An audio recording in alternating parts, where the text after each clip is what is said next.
What's going on? I'm back on YouTube for another video, man, and I've been giving this a whole lot of thought, man, a whole lot of thinking, man, and the word super team has been so overused, it's been so over exaggerated. Excuse me. It's been over phrased, man, that at this point, do super teams even exist, or is it something that people made up out of the blue as the years went by? You know, Bees from FYF, Lamont Sports Debates, and a Wheezy Bangs channel has always said that the term super team was a negative connotation to diminish LeBron. And I'm starting to think that, yeah, he has a point, because you didn't hear the word super team with all these loaded teams from the past and present.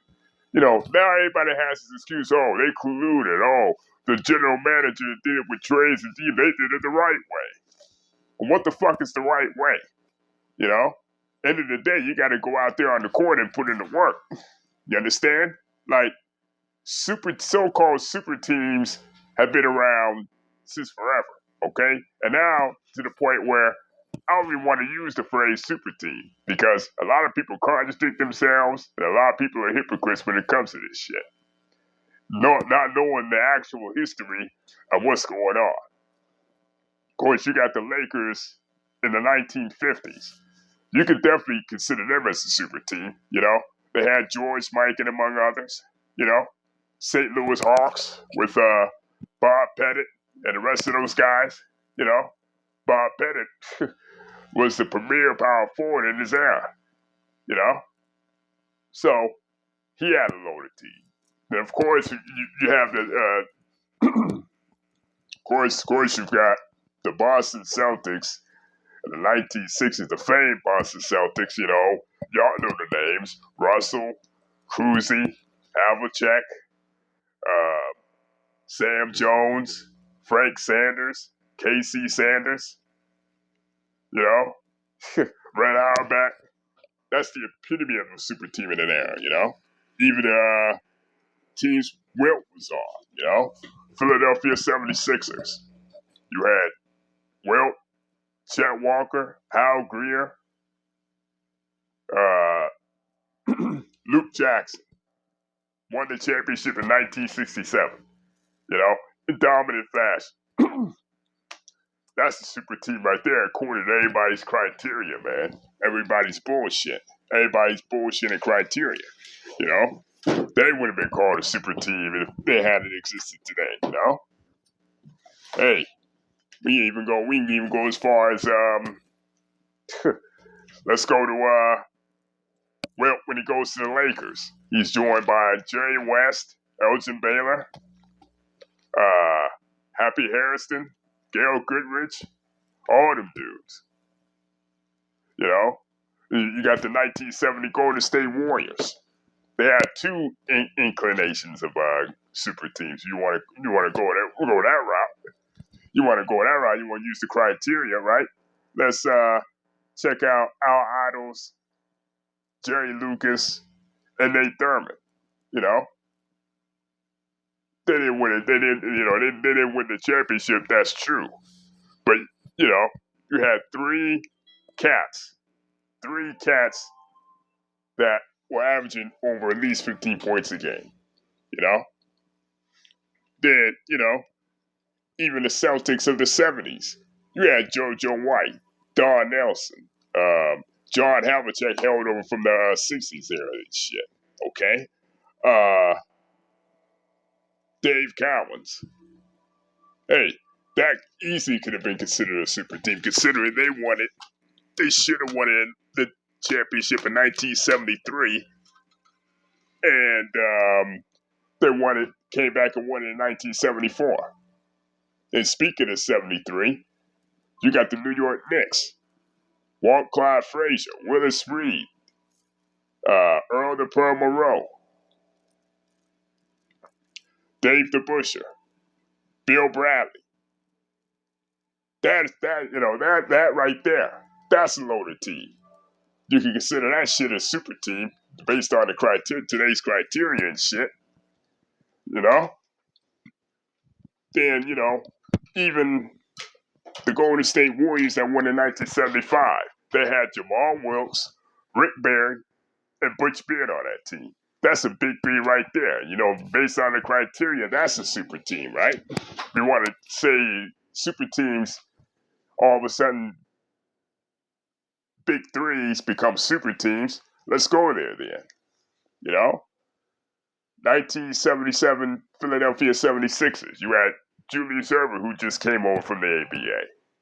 Daryl Dawkins, Henry Bibby, Doug Collins. I know I'm missing a few guys. But yeah, that's a super team. When anytime you can average over 15 to 16 or close to 20 points a game, yeah, that 1977 Philadelphia 76ers was a super team. Even the Portland Trailblazers in 1977. The Portland Trailblazers in 1977 even had Bill Walton, Maurice Lucas, and Walter Davis. I'm not sure if Walter Davis is on that team or not, but I knew he was on the inclination of a team in the Portland Trailblazers. Let's go to the Washington Bullets. They had cats Bob Dandridge, who played for the Milwaukee Bucks early in the decade. Who else? Hell, they had I know they had Wes Unseld, Elvin Hayes, Copycat Phil Chenier, Bob Dandridge, and they had somebody else, man. I'm not quite sure who it was, man. But yeah, you consider that a big three. 79 Supersonics, Downtown Freddie Brown, Jack Sigma, Dennis Johnson, Lonnie Shelton, among others. Lenny Wilkins as the head coach. And of course we had inclinations of, we had Showtime, Magic, Kareem, Worthy, Scott, later on, Rambis, Jamal Wilkes, even Bob McAdoo, all came from other teams on the Lakers. So, Celtics, Bird, Mikael Paris, Bill Walton, all them dudes, you consider that as big three / super team and shit. You understand? Here's the thing. Even in the 90s, you had Bad Boy Pistons, Rodman, Dumars, Isaiah Thomas, Zeke. Hell, in the 1980, 83, 76ers, where's my head at? You had the Strangler, Andrew Toney. You had, of course, Doc, Moses, Maurice Cheeks. They went 4-4-4 almost in the NBA Finals. All the way. Dan swept the other super team on there, the Lakers. Okay? So, let's go over to the 90s. You had the Bulls, okay? Even Jordan, Pippen, and Grant. They were the dominant team of that decade. They were the dominant team in that era. From 1991 to 1993.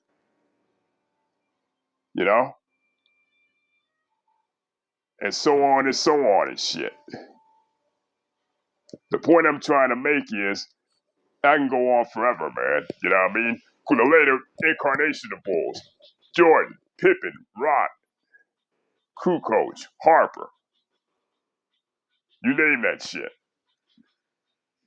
They were definitely, if the Miami Heat Big Three is a super team, then goddamn it, the Chicago Bulls were a super team.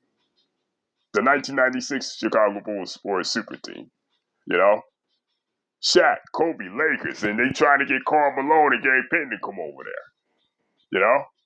Kobe, you could say, was on the so-called super team twice because he did it 10 years later with Dwight and Steve Nash. Don't give me that shit about Dwight Howard blowing in it for everybody, Dwight Howard being soft. No, fuck that.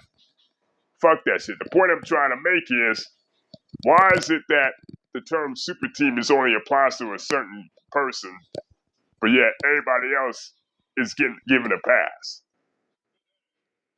You know? And the reason KD, we were upset. We were upset at KD is he did something unprecedented. He went to the team that whooped his ass. And made it add insult to injury, the team that won the championship a year removed. That shit was unprecedented. You understand? That shit was unheard of. You know? You went to the team that was whooped your ass and sent you back. You want to talk about something that's anti-competitive, something that's stacking the deck. That's stacking the deck. And don't give me that shit about LeBron did the same shit. That's nowhere near in the ballpark of what Kevin Durant did.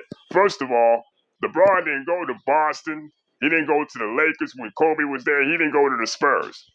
He said, I'm going to take it upon myself to make my own team, to get on a team where I have equal amount of talent to give me an opportunity to win a championship. Kevin Durant was just blatant about that shit and said, you know what? I don't care. I'm so desperate for a championship for validation. I'll join these guys that beat me, and I don't care what nobody thinks. So this whole super team thing, it's been blown up by people, the usual suspects in the media, and the usual suspects with fans. Even the former players themselves have gotten involved in this shit. And it's disappointing, man. It's very disappointing, man. Like, even the players that were on loaded teams have been sucked in by this negative connotation, you know? And it's all a negative connotation to diminish LeBron. It's all a negative connotation to diminish LeBron, man. You know? And it's like, I'm at a point now where the term super team is bullshit to me. Because, like I said, everybody's using it. Everybody has a different criteria. Everybody's moving the goalposts to the point where you can't really take nobody seriously with this bullshit no more, man, because everybody has an agenda. Everybody has an agenda with everything, man. You know? But people want to blame LeBron for ruining the NBA, but yet give KD a pass for going to Golden State.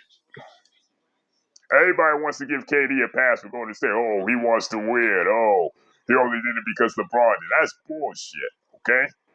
He could have went to any other team in the NBA around that time. Hell, he could have went to the Spurs when Kawhi was still there, and Tim Duncan was on his way out the door.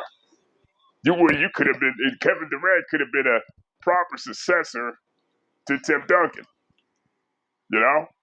But like I said before, this shit gonna fall on deaf ears and shit, right?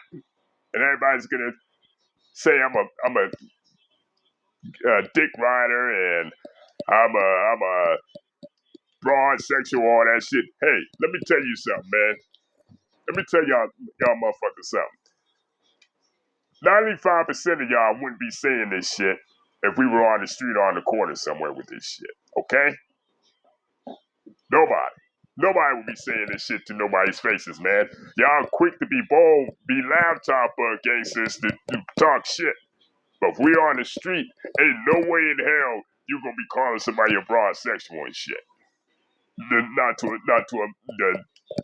dude's face. So go ahead with that bullshit, man. To all you trolls out there who are undercover agents for Pandemic TV and Cusino and Prince Sports and Too Raw and all they punk asses. You know? So let me know what y'all think, man. I just had to get this shit off my chest. End of the day, man, from this point on, I'm not even going to use the word super team, man, because it's being overused, man. Because people know that so-called super teams have been around in the past. so-called loader teams have been around since NBA, since the NBA's incarnation.